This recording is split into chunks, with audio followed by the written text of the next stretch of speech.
Good morning. आज का हमारा टॉपिक है मथुरा कला शैली।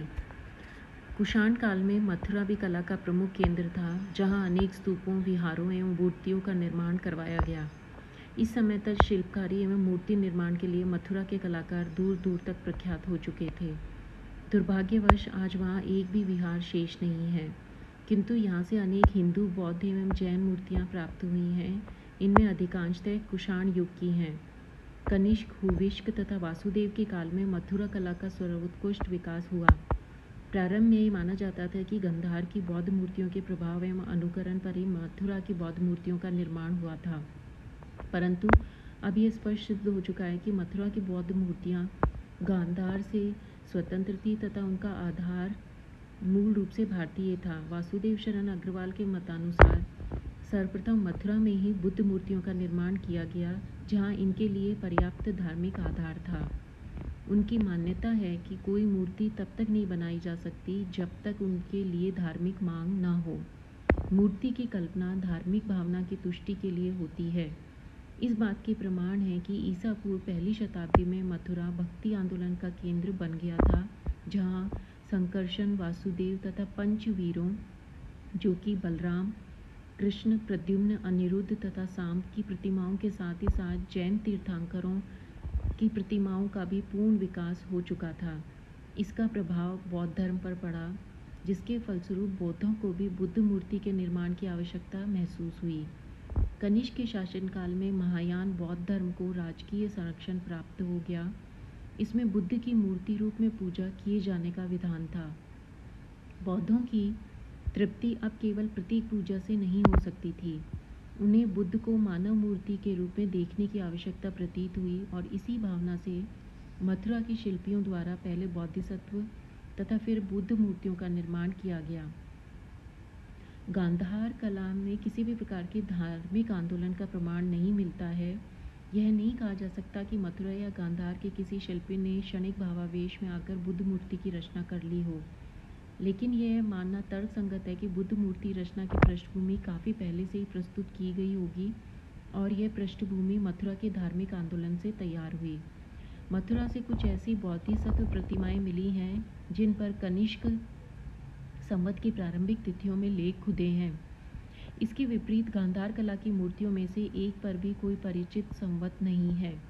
जो 3-4 तिथियां मिलती हैं, उनके आधार पर गांधार कला का समय पहली से तीसरी शती ईस्वी के बीच माना जाता है।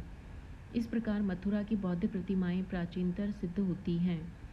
इस प्रसंग में एक अन्य विचारणीय बात यह भी है कि गांधार मूर्तियों पर जो बौद्ध प्रतिमा लक्षण के चिन्ह जैसे पद्मासन, ध्यान, नासाग, ग्रह दृष्टि, उशीन आदि मिलते हैं, उनका स्रोत भारतीय है, न कि ईरानी तथा यूनानी। स्पष्टतः गांधार के शिल्पकारों ने इन प्रतिमा लक्षणों को मथुरा के शिल्पियों से ही ग्रहण किया था, जो उनके पूर्व इन प्रतिमा लक्षणों से युक्त बोधिसत्व तथा बुद्ध की बहुसंख्यक प्रतिमाओं का निर्माण कर चुके थे। इस प्रकार स्पष्ट है कि बुद्ध मूर्तियां सर्वप्रथम मथुरा में ही बनी होंगी। यदि वे गांधार में विदेशी कलाकारों द्वारा बनाई गई होती तो उनमें प्रतिमा लक्षण के विविध चिन्ह नहीं होते, क्योंकि यूनानी तथा ईरानी कला में इन लक्षणों का अभाव था। अग्रवाल महोदय ने मथुरा की बोधिसत्व तथा बुद्ध प्रतिमाओं का स्रोत यक्ष प्रतिमाओं को माना है। मथुरा से बुद्ध एवं बोधिसत्वों की खड़ी तथा बैठी हुई मुद्रा में बनी हुई मूर्तियां मिली हैं। उनके व्यक्तित्व में चक्रवर्ती तथा योगी दोनों का ही आदर्श देखने को मिलता है। बुद्ध मूर्तियों में कटरा से प्राप्त मूर्ति विशेष रूप से उल्लेखनीय है, जिसे चौकी पर उत्कीर्ण कर लेख में बोधिसत्व की संज्ञा दी गई है। इसमें बुद्ध को भिक्षु वेश धारण किए हुए दिखाया गया है। वे बोधि वृक्ष के नीचे सिंहासन पर विराजमान हैं तथा उनका दायां हाथ अभय मुद्रा में उठा हुआ है। उनकी हथेली तथा तलवों पर धर्मचक्र तथा त्रिरत्न के चिन्ह बनाए गए हैं।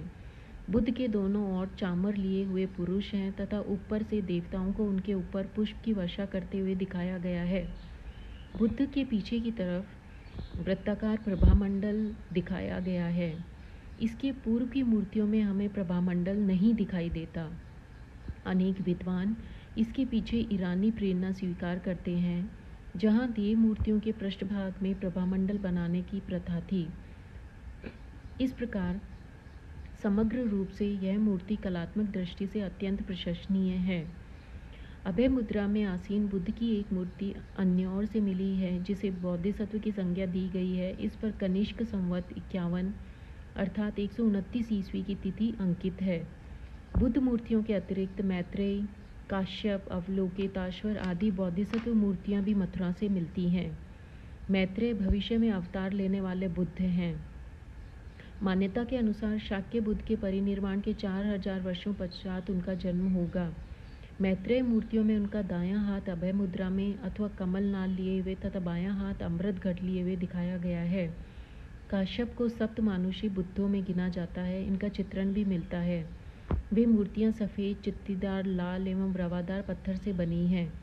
गांधार मूर्तियों के विपरीत वे सभी आध्यात्मिकता एवं भावना प्रधान हैं। अनेक मूर्तियां वेदिका स्तंभों पर उत्कीर्ण हैं। बुद्ध के पूर्व जन्मों की कथाएं भी स्तंभों पर मिलती हैं। जन्म, अभिषेक, महाविनिष्क्रमण, संबोधि, धर्मचक्र प्रवर्तन, महापरिनिर्वाण आदि उनके जीवन की विविध घटनाओं का कुशलतापूर्वक अंकन मथुरा कला के शिल्पियों द्वारा किया गया है। यहाँ के कलाकारों ने ईरानी तथा यूनानी कला के कुछ प्रतीकों को भी ग्रहण कर उन पर भारतीय रंग चढ़ा दिया। यही कारण है कि मथुरा की कुछ बुद्ध मूर्तियों में गंधार मूर्तियों के लक्षण दिखाई देते हैं।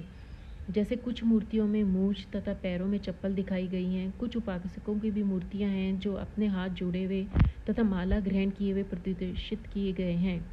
कुछ दृश्य महाभारत की कथाओं का प्रतिनिधित्व करते हैं। मथुरा शैली में शिल्पकारी के भी सुंदर नमूने मिलते हैं। बुद्ध एवं बोधिसत्व मूर्तियों के अतिरिक्त मथुरा से कनिष्क की एक सिर रहित मूर्ति मिली है जिस पर महाराज धीराज देवपुत्रो कनिष्को अंकित है। यह खड़ी मुद्रा में है तथा 5 फुट 7 इंच ऊंची है। राजा घुटने तक कोट पहने हुए हैं। उनके पैरों में भारी जूते, दायां हाथ गदा तक टिका है तथा बाएं हाथ से तलवार की मुठ्ठियां पकड़े हुए है। कला की दृष्टि से प्रतिमा उच्च कोटि की है जिसमें मूर्तिकार को सम्राट की पाषाण मूर्ति बनाने में अद्भुत सफलता मिली है। इसमें मानव शरीर का यथार्थ चित्रण दर्शनीय है। यह मूर्ति भी यूनानी कला के प्रभाव से मुक्त है। इस श्रेणी की दूसरी मूर्ति वेम तक्षम विम कडफर्सीज की है जो सिंहासनासीन है। सिंहासन के आगे दोनों और 2 सिंहों की आकृतियां हैं। सम्राट नक्काशीदार कामदानी वस्त्र ओढ़े हैं। इसके नीचे छोटी कोट तथा पैरों में जूते दिखाए गए हैं। शिल्प की दृष्टि से इसे सम्राट का यथार्थ रूपांकन कहा जा सकता है। मथुरा के शिल्पियों ने बुद्ध बोधिसत्व मूर्तियों के अतिरिक्त हिंदू एवं जैन मूर्तियों का भी निर्माण किया था। हिंदी देवताओं में विष्णु, सूर्य, शिव, कुबेर, नाग, यक्ष की पाषाण प्रतिमाएं प्राप्त हुई हैं जो अत्यंत सुंदर एवं कलापूर्ण हैं। मथुरा तथा उसके समीपवर्ती क्षेत्रों से अब तक 40 से भी अधिक विष्णु मूर्तियां प्राप्त हो चुकी हैं। अधिकांश चतुर्भुजी हैं। इनके 3 हाथ में शंख, चक्र, गदा दिखाया गया है और चौथा हाथ अभय मुद्रा में ऊपर उठा हुआ है। इनकी बनावट बोधिसत्व मैत्रेय की मूर्तियों जैसी है। उल्लेखनीय है कि विष्णु का लोकप्रिय प्रतीक पद्म मथुरा की कुषाणकालीन मूर्तियों में नहीं मिलता। कुछ मूर्तियों में गरुड़ का भी अंकन मिलता है। विष्णु के अवतारों से संबंधित मूर्तियां प्राय नहीं मिलती। मात्र वराह अवतार की एक प्रतिमा तथा कृष्ण लीलाओं से संबंधित 2 दृश्य मिले हैं। मथुरा संग्रहालय में सुरक्षित एक शिलापट पर बालक कृष्ण को सिर पर लादकर गोकुल ले जाते हुए वासुदेव तथा दूसरे पर कृष्ण द्वारा अश्व रूप धारण कर केशी असुर पर पैर से प्रहार करते हुए चित्रित किया गया है। वराह प्रतिमा खंडित अवस्था में मिलती है। इसकी छाती पर श्रीवत्स प्रतीक अंकित है। शिवलिंग कई प्रकार के हैं जैसे 1 मुखी, 2 मुखी, 4 मुखी, 5 मुखी आदि। शिव के साथ उनकी अर्धांगिनी पार्वती की प्रतिमा पहली बार संभवतः मथुरा में ही कुषाण कलाकारों के द्वारा बनाई गई थी। मथुरा में इस समय पाशुपत संप्रदाय के अनुयायी बड़ी संख्या में निवास करते थे। यहाँ अनेक प्रकार के लिंगों का भी निर्माण किया गया है। इस काल की शिव मूर्तियों में जटाजूट, मस्तक पर तीसरा नेत्र, त्रिशूल तथा वाहन नंदी को प्रदर्शित किया गया है। अर्धनारीश्वर के रूप में शिव की मूर्ति प्रथम बार इस कला में मथुरा में ही तैयार की गई थी।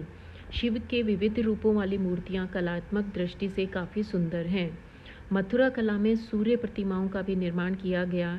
ईरानी प्रभाव के कारण इन्हें सर्वथा भिन्न प्रकार से तैयार किया गया। मानव रूप में सूर्य को लंबी कोट, पतलून तथा बूट पहने हुए 2 या 4 घोड़ों के रथ पर सवार दिखाया गया है। उनके सिर पर गोल तथा चपटी टोपी, कंधों पर लहराते हुए केश तथा मुंह पर नुकीली मूछें दिखाई गई हैं। इसी प्रकार की वेशभूषा कुषाण राजाओं की मूर्तियों में भी देखने को मिलती हैं। लोक देवताओं में यक्षों, किन्नर, नागों, गंधर्वों आदि की प्रतिमाएं हमें मिलती हैं। देवी मूर्तियों में दुर्गा, लक्ष्मी, हारिति, सप्तमात्रका आदि हैं। लक्ष्मी को कमल पर बैठी हुई मुद्रा में दिखाया गया है। सप्तमात्रकाओं की मूर्तियों में उन्हें साधारण वेश में घाघरा पहने हुए दिखाया गया है। मथुरा तथा उसके आसपास के भाग से जैन तीर्थंकरों की पाषाण प्रतिमाएं भी प्राप्त हुई हैं, जो बहुत ही सुंदर हैं। जैन मूर्तियां दो प्रकार की हैं, खड़ी मूर्तियां जो कायोत्सर्ग मुद्रा में और बैठी हुई मूर्तियां जो पद्मासन में हैं। खड़ी मुद्राएं पूर्णतया नग्न हैं, उनकी भुजाएं घुटनों के नीचे तक फैली हुई हैं और अग्रभाग पर केंद्रित हैं। इनके आसन के सामने बीच में धर्मचक्र तथा पार्श्व भाग में सिंह बनाए गए हैं। कुछ प्रतिमाओं के सिर के पीछे गोल अलंकृत प्रभामंडल मिलता है। तीर्थंकर प्रतिमाओं के वक्षस्थल पर श्रीवत्स का पवित्र मांगलिक चिन्ह मिलता है। इनकी चौकी पर लेख भी उत्तीर्ण है, जिनसे उनकी पहचान की जा सकती है। तीर्थंकर प्रतिमाओं के अतिरिक्त कंकाली टीला से आयाग पट तथा पूजा पट मिलते हैं, जिनका कला की दृष्टि से काफ़ी महत्व है। पहले इन पवित्र मांगलिक चिन्ह जैसे स्वस्तिक, श्रीवत्स, चक्र, नंदियावर्त, पूर्ण घट, मंगल कलश, शंख माला आदि बनाए जाते थे, परंतु बाद में इन पर तीर्थंकरों की आकृतियां भी बनाई जाने लगी। इस प्रकार मथुरा के कलाकारों का दृष्टिकोण असंप्रदायिक था और उन्होंने बौद्ध, जैन तथा हिंदू सभी के लिए उपयोगी प्रतिमाओं को प्रस्तुत किया था।